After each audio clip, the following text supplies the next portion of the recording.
Ada satu lembaga hitam lalu ke atas. Hari itu masa saya naik kapal terbang masa itu. Lepas tu kita pakai atas pegang, dia lepas lebih kurang dalam 200 kaki. Lepas kita kapal terbang tu melayang. Berapa satu lembaga hitam lalu ke atas hitam. Saya tanya siapa, dia kata burung garuda dia tu. Saya pun terkejut. Nak atas beg pun goyang atas tu. Ya. Jadi hari ini saya percaya takut terlibat golongan itu, mana tahu. Ini semolit dia, semolit. Dia mesti ada semolit macam ular, pupilan kayu tak mati dengan buluh mati. Ini semolit. Kita hendakkan bila kita gunakan pancit ni macam ni, kita gunakan teropong supaya kita scan dia, supaya kita minta nasir-nasir jahat dapat dibebaskan ataupun cekaman orang bunian alam gaib di atas udara bersama ataupun jatuh ke dalam udara laut. Berapa ribu kaki ke bawah dapat ditemu selepas awal. Hanya kita gunakan semolit, bubu dan kita gunakan teropong kuning mati beragan. Teropong ini telah saya gunakan terjadi negara 5 kali dah saya terima gunakan yang besar. Yang pertama Allen Tower, bangunan runtuh Hulu Kelang.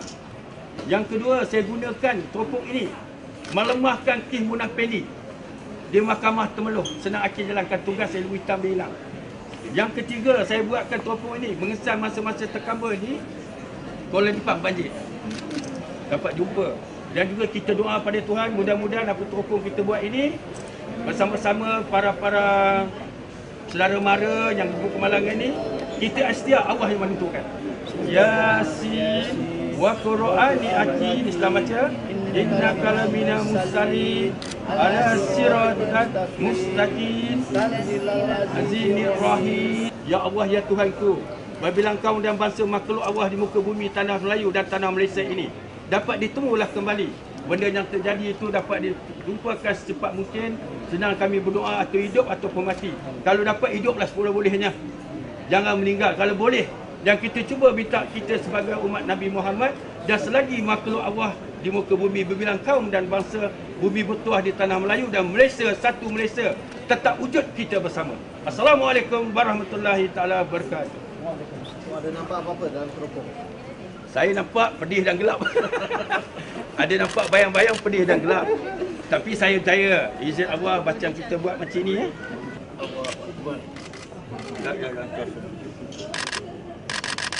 Allahu Akbar. Asyhadu la ilaha illallah wa asyhadu Muhammad Rasulullah. Minta surah masukkan, ambil surah angkat, minta orang luar.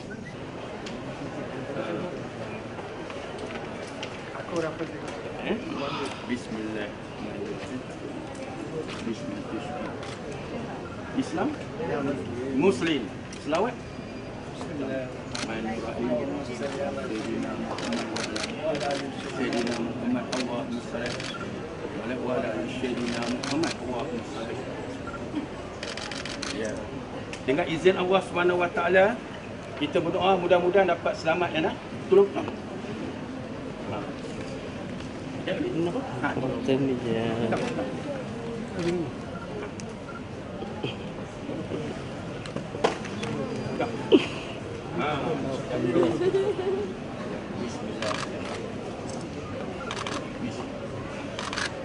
Jaya lillahi ta'ala subhanahu. Ada orang Cina tak yang jatuh? Siapa ada orang Islam pun ke kandang? Masuk Facebook sendirilah. Tak bisa. Ingat. Saya dapat. Bayang satu. Bismillah yang sama Allah.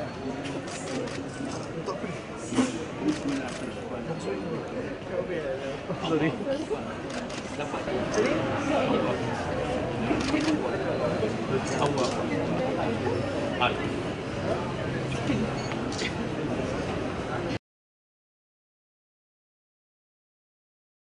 Biasanya bomoh, dukun dan pawang ni dikaitkan dengan ilmu ghaib kan, dikaitkan dengan ilmu ghaib. So banyak sahajalah kalau kita jumpa sekarang ni pun, sama ada bomoh Melayu, bomoh orang asli atau bomoh Siam, biasanya mereka dikaitkan dengan perkara ghaib kan. Nak tahu kalau hilang barang, iPhone hilang kan, ataupun Samsung S3 hilang, jumpa dengan bomoh tu tahu. Dia boleh detect kat mana benda tu. Benda ni semua disanggah oleh Islam, dilarang dalam Islam. Pergi bertanya, man atakahinan fasaddaqahu bima yaqul faqad kafara bima unzila ala Muhammad. Siapa yang datang berjumpa dengan bomoh, kahin ni dia melangkumi bomoh, dukun, pawang semua sekali lah yang ada ilmu tentang ghaib. Kemudian percaya apa yang disebut oleh kahin ini, maka dia telah kufur terhadap apa yang diturunkan oleh Nabi Muhammad sallallahu alaihi wasallam. Ini adalah hal-hal yang berkaitan dengan tauhid. Asasnya Allah Subhanahu wa taala sebut di dalam Al-Quran, la ya'lamul ghaiba illallah. Tidaklah mengetahui hal-hal yang ghaib melainkan Allah Subhanahu wa taala. Hanya Allah yang mengetahui perkara ghaib secara mutlak. Adapun hal-hal yang diketahui oleh Nabi sallallahu alaihi wasallam tentang syurga dan neraka, itu adalah hasil daripada apa yang Allah Subhanahu wa taala sampaikan kepada Nabi sallallahu alaihi wasallam melalui Jibril. Yani Allah yang maklumkan. Apa yang Allah tidak maklumkan itu berada di dalam ilmu ghaib yang tidak akan ada seorang makhluk pun mengetahuinya. Saya tak nafikan kewujudan makhluk-makhluk ghaib. Saya tak nafikan kewujudan jin. Saya tak nafikan kewujudan syaitan. Jadi minta semua ni kembali mendalami ilmu agama, mengenal Allah Subhanahu wa taala, mengenal perkara ghaib melalui apa yang diajar didik oleh Allah dan Rasulnya sallallahu alaihi wasallam. Itu sahaja. Lebih-lebih daripada itu kita biar. Tak payah duk sibuk nak pergi kaji. Kita kaji tentang agama, kita faham tentang ilmu agama, faham tentang ibadat, faham tentang akidah Islam, faham tentang akhlak Islam, faham tentang syariah. Itu yang terpenting sebenarnya. Kata Nabi, man ata kahinan aw sahiran fasaddaqa bihi faqad kafara bima unzila ala Muhammad. Barang siapa yang bertemu dengan tok dukun atau tok bomoh, maka dia membenarkan apa yang disebut oleh tok dukun ataupun tok bomoh tersebut, maka dia telah kufur terhadap sesuatu yang Allah turunkan kepada Muhammad sallallahu alaihi wasallam, yakni Al-Quranul Karim. Ini hal yang serius bercanggah dengan akidah, maka berhati-hatilah kita dengannya. Wallahu a'lam.